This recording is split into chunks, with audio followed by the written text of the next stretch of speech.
অসমীয়া ভাষাত এনে কিছুমান শব্দ আছে যিবিলাকৰ যোগ্য ব্যৱহাৰ কৰিবলৈ আমি পাহৰি যাওঁ, নতুবা সচেতন নোহোৱাৰ বাবেও যিকোনো শব্দ ব্যৱহাৰ কৰোঁ। কিন্তু অসমীয়া ভাষা ইমানেই চহকী আৰু উচ্চ পৰ্যায়ৰ যে যথাযথ ব্যৱহাৰ কৰিব নোৱাৰিলে আমাৰ মান্য ভাষাটোৰ কালিকা হেৰাই নগ'লেও ভাৱৰ হেৰফেৰ হোৱাৰ সম্ভাৱনা থাকে। মৰমৰ শিক্ষাৰ্থীসকল, আজি তোমালোকক মই তেনেকুৱা কেইটামান শব্দ সম্পৰ্কে ধাৰণা দিব বিচাৰিছোঁ। প্ৰথম উদাহৰণত আদৰণি আৰু সম্বৰ্ধনা এই শব্দ দুটা লৈছোঁ। উল্লেখ কৰোঁ যে আদৰণি আৰু সম্বৰ্ধনা এই দুইটা শব্দ সমগোত্ৰীয়, কিন্তু তাৰ ভিতৰতো সূক্ষ্ম পাৰ্থক্য আছে। আপোনাক, আপোনালোকক, তোমাক, তোমালোকক আদৰণি জনাইছোঁ বুলি সভা সমিতিত সততে ব্যৱহাৰ কৰে। অন্যহাতে একেধৰণে সম্বৰ্ধনা জ্ঞাপন কৰিছোঁ বুলিও কোৱা হয়।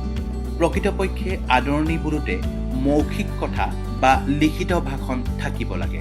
উদাহৰণস্বৰূপে নৱাগতসকলক আদৰণি জনাইছোঁ, বিশিষ্ট ব্যক্তিসকলক আদৰণি জনাইছোঁ।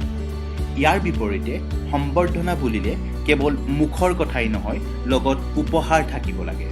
যেনে বিদায়ী শিক্ষাগুৰুজনক সম্বৰ্ধনা জনাব বিচাৰিছোঁ, আজিৰ সন্মানীয় অতিথিদেৱক সম্বৰ্ধনা জনাইছোঁ। দ্বিতীয় কথাটোলৈ আহিছোঁ। আমি সততে আমন্ত্ৰণ আৰু নিমন্ত্ৰণ শব্দ দুটা ব্যৱহাৰ কৰোঁ আৰু শুনিবলৈও পাওঁ। শব্দ দুটাৰ অৰ্থ একে যেন লাগিলেও তাতো সূক্ষ্ম পৃথকতা আছে।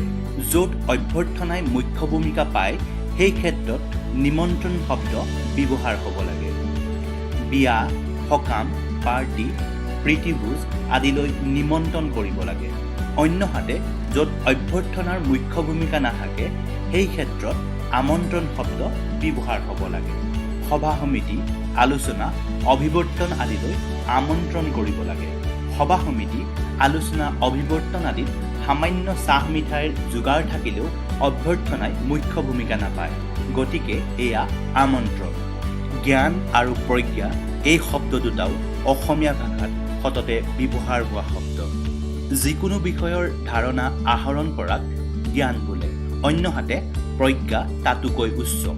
জ্ঞান আহৰণ কৰি সেই জ্ঞানক সমুচিত ব্যৱহাৰ কৰিলে প্ৰজ্ঞালৈ উন্নীত হয়।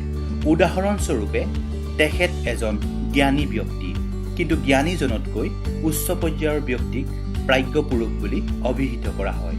উদাহৰণ এই ধৰণে দিব বিচাৰিছোঁ। পাণ্ডিত্যৰ বাবে তেখেত এগৰাকী প্ৰাজ্ঞ পুৰুষ। এনেদৰে আমাৰ সুৰীয়া অতি চহকী অসমীয়া ভাষাত অনেক শব্দ আছে যিবিলাকৰ অৰ্থই ভাৱৰ তাৰতম্য প্ৰদৰ্শন কৰে।